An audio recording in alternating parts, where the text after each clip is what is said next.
Beth just said goodbye to her polka dot heels. Goodbye? She sold them on Mercari to Shelley, who gladly said hello. Just after she said goodbye to a set of bright orange cookware. Really, Mom? Citrus? They sold quickly on Mercari to Dan. Whoa, these are groovy. Then Dan sold his rollerblades on Mercari. Bye-bye. I bike now. Which took us back to where we started with Beth, who said, Hello, rollerblades. Whee! Buy and sell almost anything from home with Mercari, your marketplace. Find it on the app stores or Mercari.com.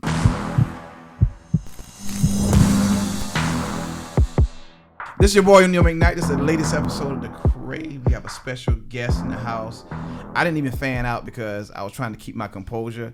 I was literally sweating bullets. Soleil Moon Frye is in the building. My childhood crush, even though I'm older than her. My childhood crush, I'm like spazzing the fuck out right now. Punky Brewster, my sister and I used to watch it. I mean, I can't even look at you. I can't even make eye contact. That's why I'm That's my whole year. That's why I'm wearing fucking sunglasses. It's not because I'm trying to be cool. It's because like I wear sunglasses because I'm light sensitive. Oh my God, I would have worn sunglasses to match my little stars are hard. And my household is very Jewish because I converted. Obviously, my wife and my mother-in-law. God bless. It was a choice for you. Yeah, it was like my mother-in-law was like, he's black and he's not Jewish. You better figure it out. Don't you think? Let me ask you, because I actually thought about this and I don't think we ever talked about it. But there was the whole BLM was big last summer, and then obviously the whole Palestinian-Israeli conflict. It was an issue this year, and it felt like a lot of Jews felt like they weren't getting the support that they gave to the black community for Black Lives Matter, and they weren't feeling it was reciprocated like Jews. I'm not one of those Jews, but there are some of those Jews that felt that way, and I felt like you have like guys out there that are black and Jewish who can bridge the gap between the black and Jewish communities, because you have two people that really have been persecuted over time, right? Oh, absolutely. And I thought that Drake obviously I was just about to say that would be great, but he's not really doing it. So I just want to nominate you, O'Neill, and listen, to become the face of the black Jew in America. I take it. You can come to my house. Passover, Rosh Hashanah, Sukkot. But I think you have to do it for both communities. I think it brings up. I think to the point though, the larger point, and let me be very clear. When we joke around and things like that, I am incredibly proud of my heritage, and I'm incredibly proud of all of my heritage, and I'm super proud that we do embrace so many philosophies into our home, and it is incredibly important, I think now more than ever, that we actually really understand history, because what we've been told in history books for so long, there's so many inaccuracies, obviously. So that, to me, is the bigger dialogue, is how do we actually teach our kids about the truth in history? Right. Because I look at my dad but so much of that and will my always family be during debated, the civil rights movement, and how much, that is what he was most proud of being a part of. Right. And that's so within the DNA lines of how proud I am to be a part of that, and that my kids are raised knowing that history, and so many families are not exposed to that, because you have people out there denying the Holocaust too, system. right? You know what I mean? It's like there are people out there. Oh, there is no racism. I mean, I don't know how we get everybody on the same page. We have to teach true history, and like go back to like the roots, and that goes for everyone. That goes for the indigenous people. It goes for all people. Right. I mean, it would just be nice to be in a world raising kids now where people do understand where we came from, so we could see a place that's better to get to, right? Mm-hmm. No, I mean, it's crazy that you're saying that. I've said it before, obviously my household's interracial. My daughter is half white, half black. My wife is Jewish, and we have pretty much like a Jewish household for the most part. And, just like Soleil was saying about just knowing the history and what we were taught, and finding out more about my own personal history, and just knowing where I came from was a big part, because I've been building my daughter's family tree. And my wife's history, it reads like a book. Yeah. And, backtracking mine, there's some slavery, I'm 4% German, I'm 3% a Western European, a whole lot of African, but just breaking down. And kosher as fuck. And kosher as fuck. and just breaking that down, but just wanting to know more about myself and where I came from and how I got here, and just making sure that my daughter understands that as well. Absolutely. Absolutely. Kid 90 just got nominated for a Critic Choice Award. Watched it twice. Yes. I watched it once, but it was... I watched it the first week it came out, and then I rewatched it this last week. So I'm up So to you're 2 twice times. there also. Yes. Yeah. No, I saw it last week at Holly Wiersman's house, and I hit Soleil the next morning, and I was like, I was like legitimately fucking moved from that thing. And I think obviously if I wasn't here, I probably just would have fucking tripped and geeked on the people that are in it and seeing them all young. Yeah. And seeing this world that kind of orbited around you, right? Because it's your perspective, it's your point of view, and you're in the center of this. But having been in it and seeing everybody young, and I said this to you, remembering, what it felt like to be 20-something in Hollywood in the 90s. Me personally, coming off like an indie film, kind of Sundance film, and being so passionate about like art and finding ourselves, and that kind of like, for me it was like being an auteur, but it was like all of us were like in it, and it's crazy. It's just a different world now, and it's.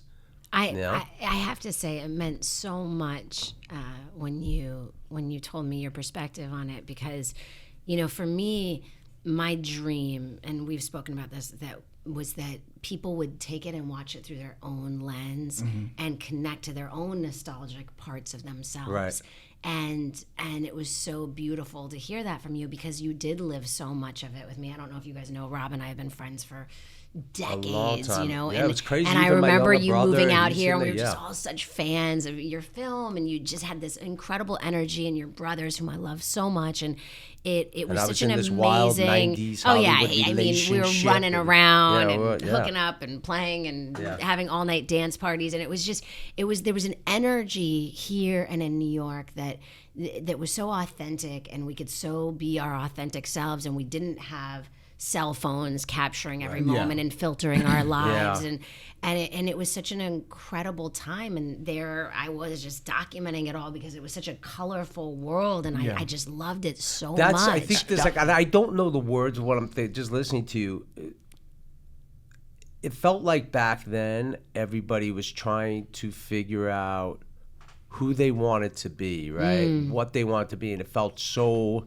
That's the thing about, I think you really feel that from people, versus now I feel like so many young people are trying to figure out who they want people to think they are. Absolutely. Right, because we have now this, we're in a this perception phone society. at the palm of Yeah. our hands, in which But it's the social, it's the communication right. tool. Yeah. It's so wild, and at the same time, realizing, well, first of all, like, what is the effect that has on these next generations, Right? And how does that affect them? And then there's a beautiful component of them finding like-minded people, and so it's like, how do you feed into those positives and try to hold perspective so that they still can live in this incredible world of exploration beyond the phone and social media. What was crazy? What was crazy to me watching the doc was, growing up in South Carolina and watching, you on TV, you were off in Hollywood, Soleil Moon Frye, Michael Jackson, the cast from Facts of Life and Different Strokes and all these different shows. You guys were never real to us. You know what I mean? And watching your doc made you human to me. So it really made me fall in love with you even. I get emotional shit. It made me really fall in love with you even more, because it's like, wow, she was a real person outside of the TV show. She had a real life. She had trials and tribulations, and just the way it was shot, and just you having it's all a this warts and footage. all kind of thing. I think people who haven't seen it should know that. It's like there's just moments in there that you're like, whether it's, obviously I don't want to get too far into it, but the virginity aspect, or Yeah. Even being sick and drug use and alcohol and right. I think it's Punky really Brewster, I think it's like a coming of age. Those are real deal, Thank you. I mean, it really has been. It's been a coming of age of both my teen self and adult self. And I remember at one point, Sean, who has been so incredibly supportive on it, and and I was having one of these moments, as an artist where you break down and you just feel like, oh, I just want it to, I just want to make it so, I want it to connect to people, it was like my heart and my life, and so much of my life changed through the process of it, and the pain and the reliving and the ghosts from the past, and there was so much beauty and there was so much pain in reliving it.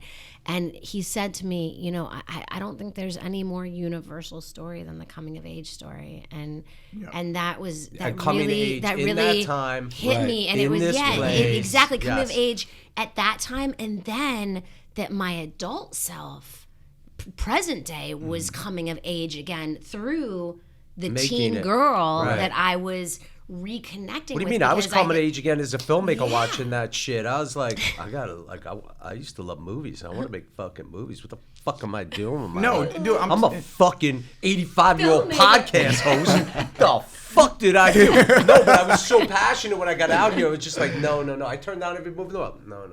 I was like a fucking auteur. And then somehow, like, the whole TV thing happened, and I'm like, I just want to be rich, man. How do I get fucking rich up in here? I think there's got to be a medium somewhere where you really kind of re-engage, like... Well, it's that spark, right? Yes. It's that rediscovery. And it's in there. Of spark. And I think it's interesting because so much of my life changed. I call it a transformation, because I think after you've been married for like 20 something. Well, that's the other crazy thing. Like it's anything other than that, my life fully. Yes, you're going but you're going through a lot of transition anyway. I'll tell you, the craziest thing was, it was Soleil's birthday last week. I went by her house Friday night, and seeing you with grown children, they were like, "This is so," like, some girl came over and they're like, "This is Soleil's daughter." I was like, "Holy fuck, way to go!" Like, I was just like, "Oh, nice to meet you." I'm like, "Where did it all go, man? Where did it all fucking go?" I can only imagine you making this doc. It was like therapy for you. Yes. Because I was literally watching it in my living room, and my wife came in and was like, "Why the fuck are you curled up on the couch like this?" And I'm like, "I'm watching this dog. It's Soleil Moon Frye." She was like, "What are you talking, Punky Brewster?" Yeah. She sat down, and then she started crying. Aww. And we're literally sitting on the couch watching this doc, and I'm like, seeing, been in the industry for a while. Some of those people I now know, I'm really good friends with Robin Thicke, and seeing little Robin Thicke pop in the camera. Remember, yo, Rob. Yeah, that was crazy too. I didn't know he was in the business, but then it made sense. Yeah, I was like, yo, Rob, I'm watching you right now in the doc. I was like, you're like a kid, you're like at Six Flags or some shit. He was like, what? He's, oh God, I gotta check it out. But it was just all these different, it was art. It was real. Yeah, it was. art. And the music's amazing. You had amazing tracks in there. No, it was really art. And what I loved about it, and I think a lot of times when people create art, they're doing it for themselves and their healing process, but they don't realize how many other people they're healing in the process. So I just want to tell you, I appreciate it.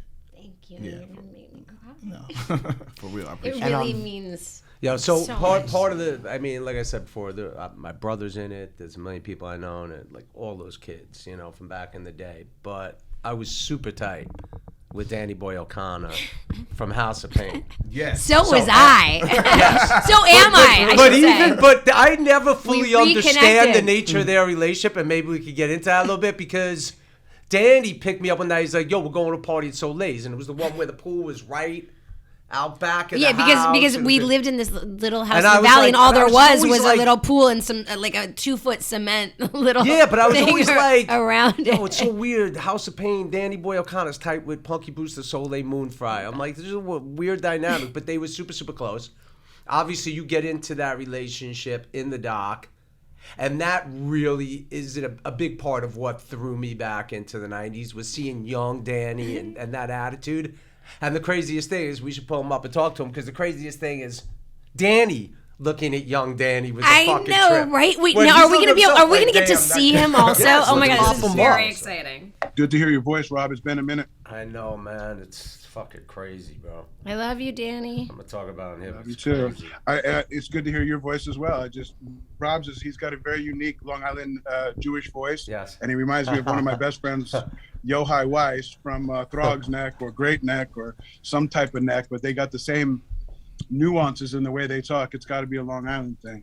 I don't know, man. It just doesn't change, you know? The voice good. doesn't change. You're so lucky. That would have been kind of messed up if you lost it. Because some people come here and they lose their accent. I think I did lose it. I lost it for a while, and then I went back to New York to do that How to Make an America show. And like the minute I got the people, hey, and I'm like, hey, how you doing, man? What's up? And it came right back. It just kind of rolled right back in, you know? But were you becoming a little too like LA sounding? I don't, to me, LA is very nondescript. Like I never really, unless it's like some kind of OC like lingo or Valley Girl. Or Valley Girl, like which is like more vernacular than it is accent. But outside of that, like I don't really know what an LA accent is. Right. Okay, But we're New such York, a melting you hear pot. it, it's like, hey, What up, bro? Yeah, what's up, you know? Hey, yo, Tony. So, yeah. Yeah, man, I think the first time I met you was with Micky Ward. Was that the first time up at Outlaw? It was a loft party, and I lent Garen Swing $2,000. He was doing it with your brother or your cousin. I forget. Oh man, that like, yo, fucking we bro. We don't. party, He's on the he's on the list of names that don't get mentioned. That fucking guy. So we'll beep out that name.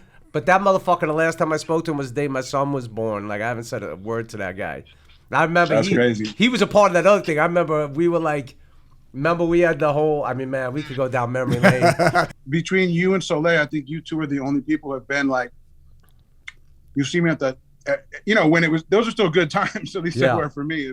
They were, everything was just, and then you've seen the worst. And, touching on Kid 90 at the end, when all of those faces go up, or the people who are no longer with us, at that point, it hit me like, a ton of bricks that, the gratitude to come out of all of that. I mean, you're just touching on things that are like, those are like blips. It got a lot worse, even in the good times. I mean, I remember you coming over in my house and just seeing the arsenal and being like, what the is going on in here? And that was like, it was so fast lane back then. And there really were like nobody pulling me back. You know what I mean? I don't know about you guys, but. Yeah, you went through a lot. You definitely went through a lot of periods. I remember like, when Bruce was getting single and you were single and you guys were dealing with like some crazy shit. But like, I think that's the thing about LA that people understand is like, if you're going to come here and you're going to be here, you got to prepare to experience some serious ups and downs. And you're gonna probably lose some people in your life because they're either gonna drop the fuck out and go back to wherever they came from, or frankly, they're just gonna die, man. I mean, I lost like 3-4 friends in the last half dozen years, and I mean, it sucks, man, and all before their time. And I was like, when I was waiting, you guys were talking, so I was privy to the conversation. You guys were talking about finding yourself and going through that coming of age. By the time I was 21 and I made that first $1 million with House of Pain, that I had found myself because I had come from such an unstable environment and unwanted in that environment anyway, that by the time I got there, that was finding myself. So I was like, like a character defect parade in 3D, because all I wanted to do was like live at that fantasy world that I had, that was out for me. You know what I mean? Right. And I was on a whole different mental trip than most people were going through of like, finding yourself and who you try. I was like, I'm this, and that shit almost killed me. So I'm glad.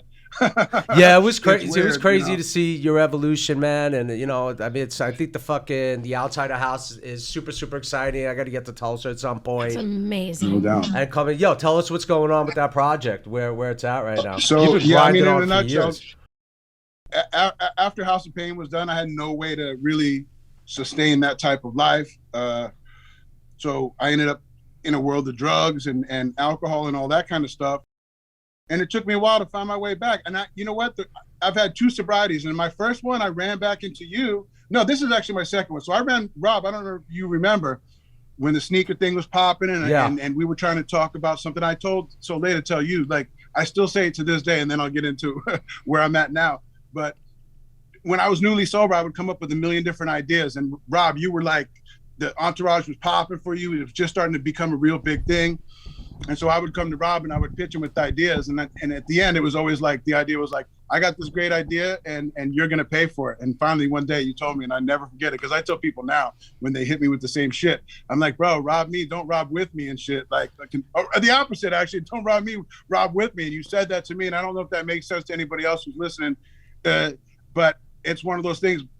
I spent almost too long, 15 years or so, constantly coming up with an idea, not implementing it, starting it over, and it was like a downward spiral. So in 2000, it sounds like everything I experienced too out here, man. It's just hard. Not all of them make it. And it probably doesn't make sense out of context. And as soon as I start to talk, I start to hear, like, my point is this. You get something to pop, and I would assume that you could just do anything after that. And so to have a really big project like House of Pain go, and then not have that magic anymore, whatever that magic is, to watch Everlast go on to greater successes, Lethal join Limp Bizkit and go on. And for me, I was like on a downward spiral. So by the time I came up for air, I didn't know what I was supposed to do for a living. I just stayed sober. I put one foot in front of the other. I always had another, like I knew that there was a second act. I just couldn't figure out what it was. And it took me literally almost 15 years to find it. But 5 years into sobriety, I put a second group together called the Coca Nostra. It ends up becoming like two, House of Pain and a few other groups put together. It brings me on tour. I haven't been on tour in a decade at that point. And it brings me to Tulsa, Oklahoma. And we have a 3-day layover here. And I start to go, Tulsa, it sounds so familiar. Why do I know it? And it hits me like a ton of bricks. I'm like, oh, fuck. The Outsiders is from here. Now, that movie came out in '83. I'm 52 years old. I seen that movie as a kid, and I related to that in more ways than one. My father went to prison when I was 2 months old. I grew up with my grandparents. We came to California when I was 6. I go back every summer. So I had an East Coast, West Coast thing, but I was an outcast or an outsider in LA. Just people, they spoke different. They called me Disco Dan, which was fighting words back then. I loved Motown and disco, but to be a suburban white kid with that mentality, I was just completely from another world to them. So the Outsiders come out. I relate to that. It was always like my cut. So when I got here and I realized that the book was written here and that the movie was filmed here, I ended up going looking for locations. I found the drive-in from the movie, which is incredible. I don't know how many places have drive-ins anymore, but we still have the original one from there. I found the park where Johnny kills the Soch, sticking up for Ponyboy. And by finding the park, I was able to find the house. It was early 2009. We may forget, but I had a flip phone still and a new BlackBerry. It was still the iPhones weren't like, they might have dropped, but they didn't work like they do now. They were still like some, but why I tell you that is because it's the first time ever I was able to like look something up, take a photo, be in front of it, post it on the internet, and people were like, oh shit. So I post a photo of me in front of the Outsiders house, and everybody I know is starting to lose it. They're like, that's my favorite movie. Where is that on the Warner Brothers set? How come is it still really there? I'm like, nah, it's in Tulsa. So for the next 5 years, I'm obsessed with like all of these pop culture locations and the Outsiders house, and it just keeps bothering me. So every year I would come back and check on this house. And after doing that for 5 years, I thought, man, they're going to lose this house. It was starting to fall apart. They were going to tear it down. And I find the owner. I asked for help. I get out of my own way, and I asked the community for help, and the help came in ways that I could never imagine. The author kicked in. Basically, Tulsa picked me up and just put me on their back, and they started helping do this thing. Bro. That's awesome. If you don't know what like for anybody listening, in a nutshell, The Outsiders is a movie. It's based on the book by S.C. Hinton. S.C. Hinton wrote that book. Hell yeah, and Rumblefish, man. Oh, she wrote, yeah, of course. But so she wrote it in 10th grade. I know, it's sick. 15 and a half. She's failing English and gets a D+ in creative writing. That book starts a category, the young adult book category. That category is not insignificant. It's actually the #1 selling category in all of books, and her book is the one that starts that. What do you mean? I just bought Sean a whole bunch of Judy Blume books for his birthday. There you go. Yeah, Sean loves young adult stuff, right, Sean? Yeah. Danny, before I moved to LA, like Jump Around dropped, right? I remember, and this is still when MTV was like popping in New York, and I remember seeing it going like, yo, these motherfuckers are cool, man. They were cool. That and 90210 were like the two things on my radar, I got to go out with the girl from 90210, and I got to hang out with the dude from House of Pain. But part of the big thing about you was the whole Irish thing. with you, man. The Irish thing is big. No doubt. So I'm going to ask you, as an Irish dude, who is your favorite fighter? Boxer? Yeah, as a boxer, not MMA, boxing. Oh, I mean, Mike Tyson growing up. I Yo, mean, we knew he was going to say Mike Tyson. We knew he was going to say Mike Tyson. Who's listen, your... I cried when Mike got out of prison and he lost that fight. I was with Peter Green in a bar at the Pig and Whistle or whatever, and they had the fight on and he lost, man. Literally, we went out. I cried because I didn't visibly cry, but I was like, oh shit, it's over. Like the end of the era of like that 80s Public Enemy, Mike Tyson, that whole, it's over. And it hit me like a ton of bricks that it's over, and that like, where do we go from here? Crazy. Well, we had a couple. So after Tyson, being like Irish and proud, who is your next favorite fighter? This is the setup because you're trying to bring someone in. I don't know. Irish Micky Ward, I like. Yeah. That's what we're talking about. Yo, you're gonna hang out with us, right? Of We're gonna course. bring Micky in real quick. You gonna hang out? You know, I got an event with him next week, right? You do? See, Let's talk about it right now. For anybody who's Yeah. watching, everybody should know who Micky Ward is.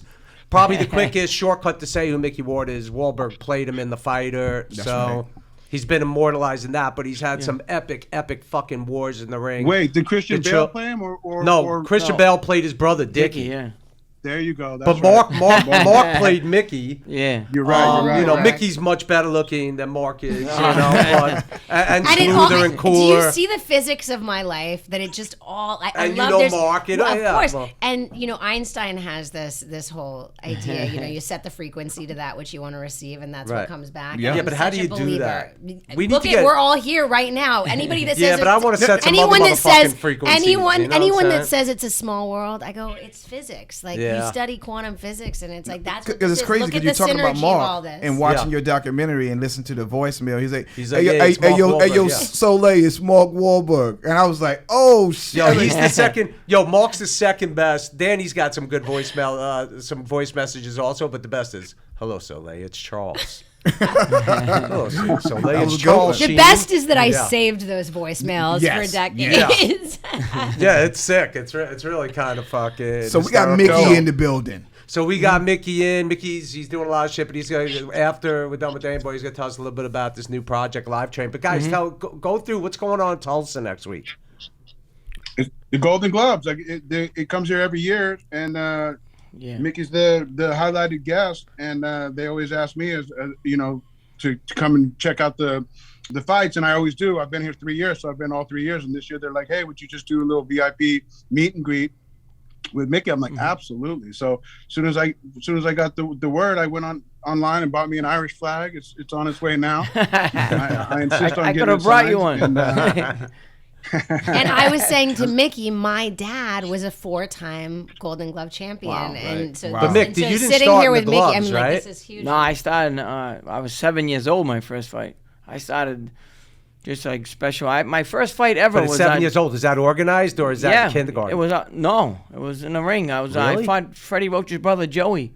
Holy shit! oh, get out. Yeah, Freddie's Shout out brother to Freddie, Joey. too. Joey was like 11. I think I was 7 or 10. I was 7. Can I say something I didn't realize that you is started totally that young in unrelated, but I think organization. this is amazing?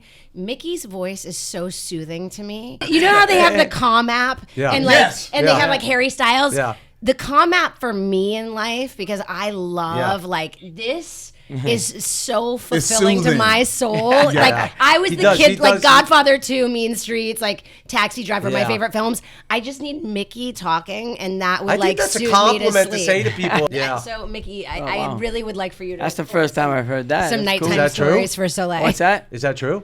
That's I the get- first I time get- you ever heard that? Yeah. Yeah. Damn, yeah. It's beautiful though. It's a beautiful thing. Yeah, well, he's a nice guy. It's very Yeah. calming. Yeah. I've had some great It's comments. amazing. Yeah, yeah. I'm calm now. Yeah. So 7 years old, your first fights. Yeah. What's the first time you get paid for the fight? I know you weren't getting paid at 7. No, you don't get paid in the images and stuff. First time was 19 when I turned Right. pro. Yeah. Wow. Was it $400 I got paid? First Wow. fight. What did you 100 do bucks with the around. money? What? Did you got to give like 300 to your manager? No, not back then. No. 10%. Third. No. Okay, so then, Mickey, what happens after? Like, because I'm so fascinated by the story, and I love the. He was telling the amazing Tyson thing. We got he's Danny. He's got a great Tyson story about them being on it wasn't like the Junior Olympics, but you guys were. Well, it was the regionals. We fought in I won New England, he won New York, and we went up to Lake Placid to fight against each other, like New England, New York, and a couple other states. And the winner of that went to Colorado Springs to represent Region 1 in the Nationals. And I won my weight class up there. He won his weight class. We were teammates in Colorado Springs. He was heavyweight. I was 139. And that's when we became friends. How was the transition of watching Mike go from? Because it's crazy when you watch those. He's the same built as he is now. No, he's the same build, right? Or big, But what I'm saying is, I remember meeting Tyson in Palladium in, I want to say it was '84. I think he had just won the championship, and a buddy of mine grabbed him and said, "Yo, man, you got a girl in Albany."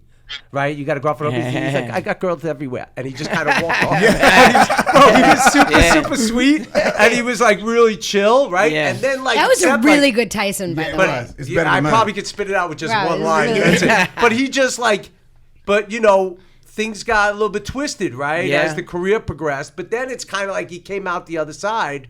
When he did Entourage, he was already cool as fuck and chilled out. Yeah.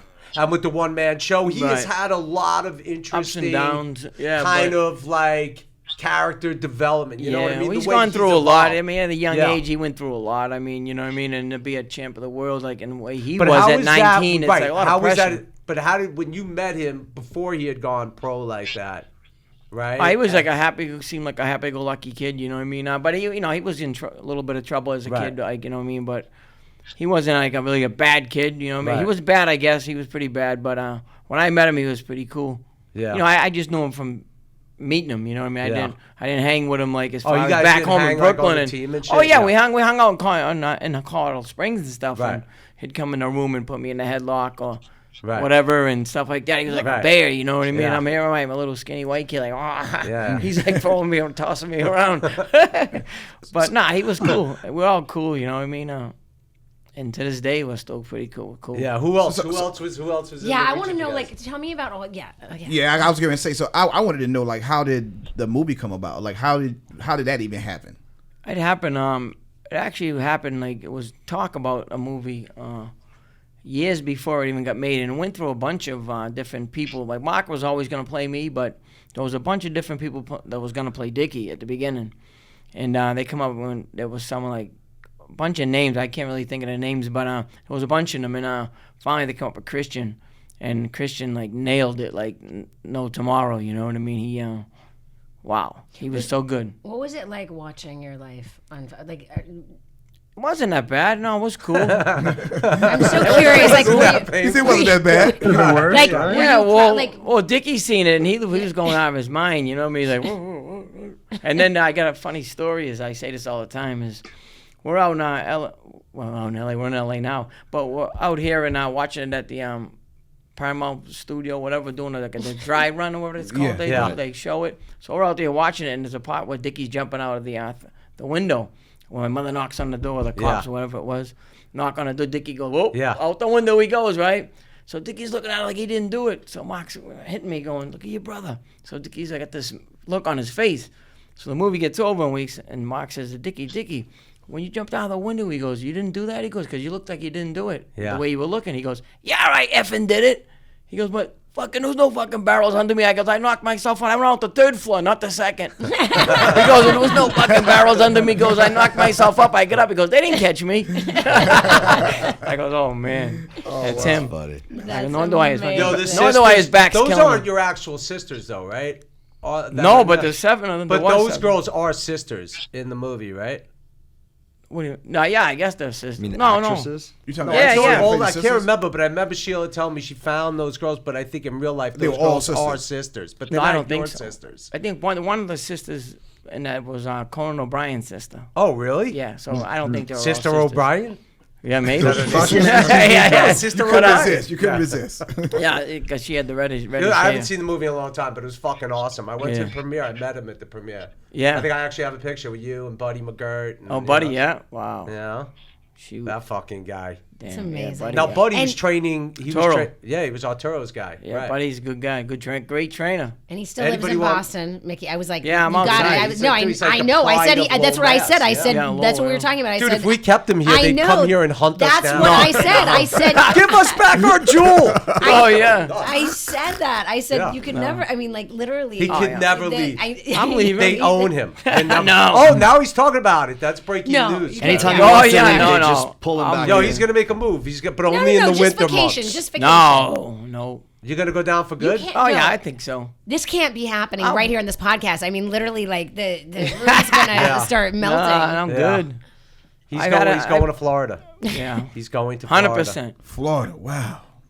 And by the way, you know, By the way, do you know how many people are like in tears right now listening to this podcast? This may be the know. I most don't know if we're depressing big and news. low. I don't know if This we're may big be and the low. most Maybe we'll be that way depressing after news in Boston yeah. ever. You know, stock in sunscreens is going to go up with Mickey in Florida. Man. Oh, damn right. The people I knew that moved down during the pandemic were people looking to party, didn't want to deal with fucking taxes, the lockup.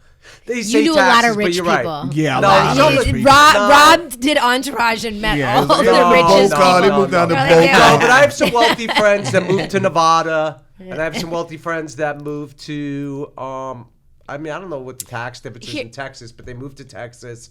Here's the and thing that I Florida. have to But most say. of the people I know went to Florida were girls, like Instagrammers.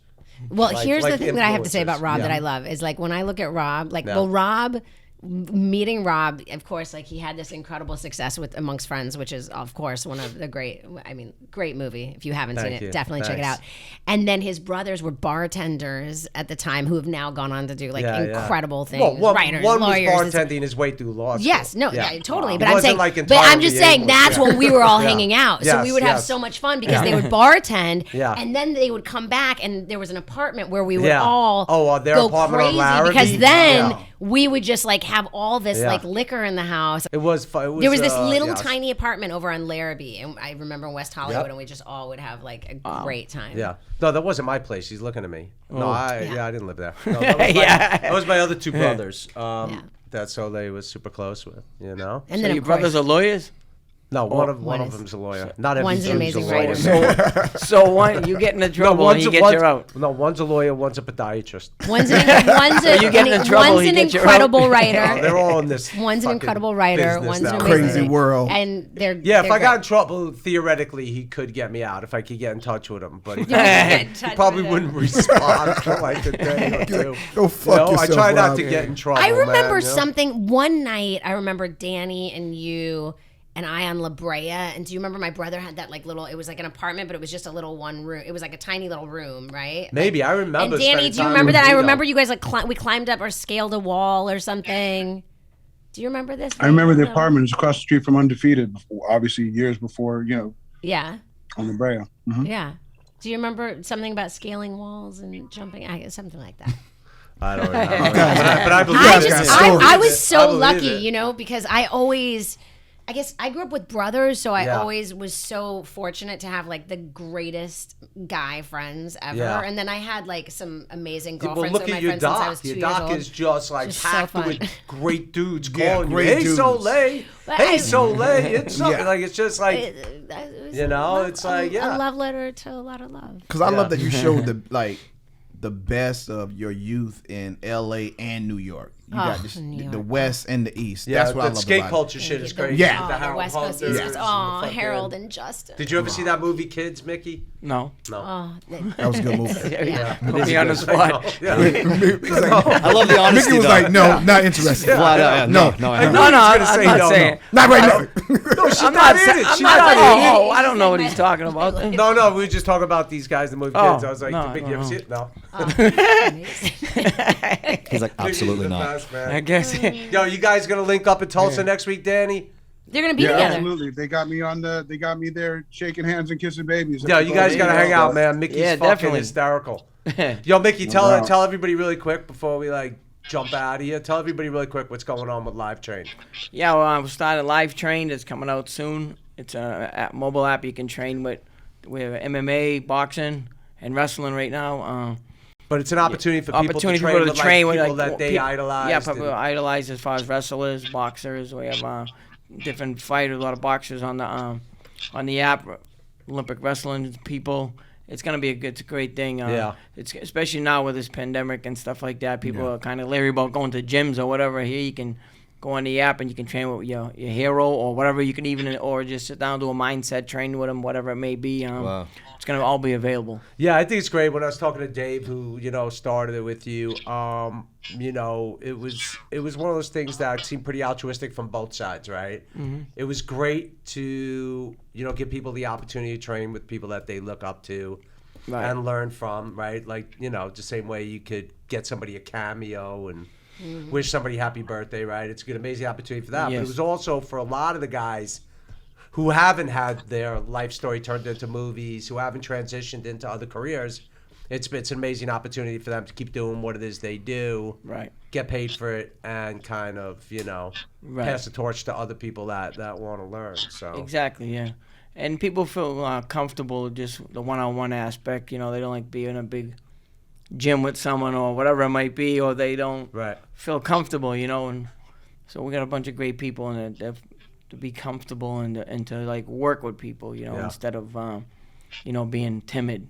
Yeah, you don't have to be. It's we got like Alex and Dave behind it, and with the developers, they're working with developers, and it's gonna be a great thing. So yeah, sorry, Alex, I join didn't mean to cut you out of that conversation. Yeah, I'm still not sure who's who in the whole thing, but so it's Alex, Dave, and you. It's the three guys. So that's awesome. It's fucking awesome. I think it's gonna be really cool. Yeah, we're gonna go on and as soon as we figure out how to do podcasts, we're gonna go on and teach other people how to. Exactly. We're gonna train you the Cray app. As soon as we figure it out, the Cray on live train. You could be Cray trained. Cray trained. I like Cray trained. I like that. Cray trained. Not bad. Cray trained. It sounds like Cray trained. Like let's call a lawyer. Call your brother. Oh my God. Cray trained. Cray trained. This is how close me and Sean are. I haven't eaten all day. I'm hungry. I'm delirious. He feels my pain. He feels your pain. Yes, I should be hungry, but he feels it for me. Sure thing. That brotherly bond. Everybody's got to see Kid 90. If you haven't seen Kid 90, you must on Hulu. You got to see Soleil's movie. You got to go back and watch Micky Ward's fights with Artur Gatti. Watch The Fighter, but most importantly, download Live Train. Yes. Sean Chase, you got to go eat at this fucking restaurant. You got to go there. Stone Street Cafe. And watch, Rob Weiss, you got to Venmo me money.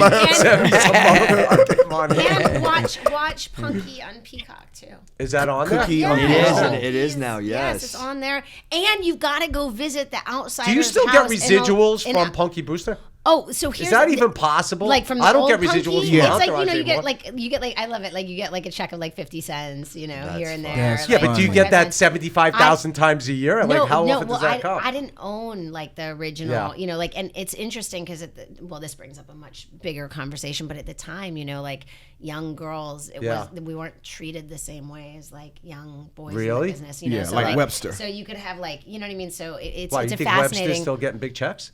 Oh no! Webster I mean, this is by the way, this is a whole other podcast episode. We should do this podcast. We'll be back with Soleil in like please 5 around minutes. Women. And anyway, and then you have to go visit the Outsiders House. Truly, yeah, I got to get to Tulsa. It's such a remarkable, incredible. Danny, I love you so much. What you've done is really remarkable, and it's also going to really be so amazing for so many futures to come of children and around education. And I just love it, and I love you, and I really am so grateful for you. I think it's pretty monumental to take something from Tulsa like that, you know what I mean, and grow it into something that becomes pop culture and spreads like the work. Absolutely, and isn't it incredible not the movie, to but see the book and the culture I really think you're also an inspiration to so many people, because the heart of what someone can do with that much heart that creates meaningful change and impact, and what Danny's done, I think is really remarkable. And I'm really grateful for the being. I appreciate it. Jump Around has got to be played more than any other song from the fucking what year was that? 90s. 92. There's not 92. What other song from the 90s gets know. played more than Jump Around? No, currently? it's amazing. I mean, I'm a Well, I appreciate you guys having me on, and Soleil, always great. Micky, when you come to Tulsa, let me know if you need anything. And definitely. Congrats on your sobriety, Dan. I appreciate it, man. It's keep a better on, life. man. Keep on. I haven't had a drink in 2 years, Danny. I quit drinking 2 years ago. I seen that actually on the thing. It's fantastic. I'm glad we're all here. And hell yeah. With brother. that being said, everybody else who's on there, man, it's good hearing you, and look forward to seeing you guys in person sooner than later. Yes, I think that's one of the incredible things. I'll see you Friday, Saturday. Just to add to what Danny was saying is is that there's so many people, and I think you see it through the doc, where there's those of us that are so fortunate to be here, and then there's those that didn't make it out. So to be able to look at the people you love and to know the depths that we went to, and that the pain that so many friends were feeling that we didn't realize I'm grateful for the time we're in. One of the great things about right now, because there are a lot of bad things too, but one of the great things, we are in a time where there's no shame with mental health issues. and that's what I was going to say. And you should be able to talk about it and like share it. Absolutely. We chop it up on here all about the time. like anxiety, shit like that. You have to be open about it. I try to communicate with my 5-year-old son. How are you feeling? What's going on? What's making you sad? Like, let's have a conversation. And that's so amazing. And I think one of the things that's been so much so beautiful and that I'm so proud of in the conversation with Kid 90 is that people have been sharing their stories with me, and the fact that we can open up this dialogue, and to your point, there doesn't need to be shame around it. And I think it's so important that we're talking to our young people, and that we also listen to those that are so quiet so often, because we don't always know what one another is going through, and to reach out to the people that we love and say, I love you. And if we haven't heard from somebody for a while, just like that touch point. And so when I see Danny, it's emotional for me in a way, because I also know like there are those of us, those are the people we love that didn't make it out, and then to see him doing so well and to be here with you, it's a beautiful like nostalgia and like living our lives with purpose. Yeah, it's tricky when when you hear somebody as talented as Danny is, when they say that they have to come to terms at a certain point in their life with making a transition. Like, it's scary. And we've all been there in different ways, there, right? Because every time I'm between a show, I go, is there going to be another show? Do I have to, like, think about what I'm going to do different with my life? Like, what am I going to become? It's not so much about identity as much as it is lifestyle and focus and what is it. But and also crazy, living in the moment and the now of embracing, like, I know for me with the kids, like, it's been such a big realization. I'm like, wow, like, oh my God, like I'm a mom with these kids. I'm like, this is so, because of so many of the transformations in my life. And at the same time going, you know what, I'm just going to like surrender. I believe that like believing is seeing. It's not always seeing is believing. And just like, you got to have that faith. And wherever you go, whether it's a church, a temple, meditating, whatever that is, like having that faith within to really like go on that journey of self-discovery, I think is like one of the greatest journeys in our lives, and to just be like, okay, like I'm gonna go for it and like make the leap into the unknown at times. And I think often the things that scare us most are the things that we need to I mean, look, I made the leap into the unknown with this fucking podcast. Dude. I was like, come on, I'm not doing a podcast. How is that going for you? I can't even bring myself to watch it or listen to it. I hate the sound of my own voice. What are you talking about? I don't watch this shit. You got a great voice too. Great. I don't watch it. I don't listen to it. Sean's the arbiter or whatever. He's like, this is good. I cut this. I did that. Okay, bro. You go, bro. You do you. Yo, guys, thank you so much. Thank you so Big much. Shout out to Danny Boy Soleil. I love you. So You're much. the best. I love you. So inspiring, Mickey. I love you too. Love You're you, buddy. inspiring. Thank you. Live Train. Live Train. Micky Ward. David and Alex's partners. Kid 90, check it out. Alex, please. Kid 90, please check it out. Punky Brewster, check it out. Soleil Moon Frye, I love you. Keep listening to the Cray. And keep listening to the Cray. Yes. Okay. The Cray. Boom. The Cray. The Cray.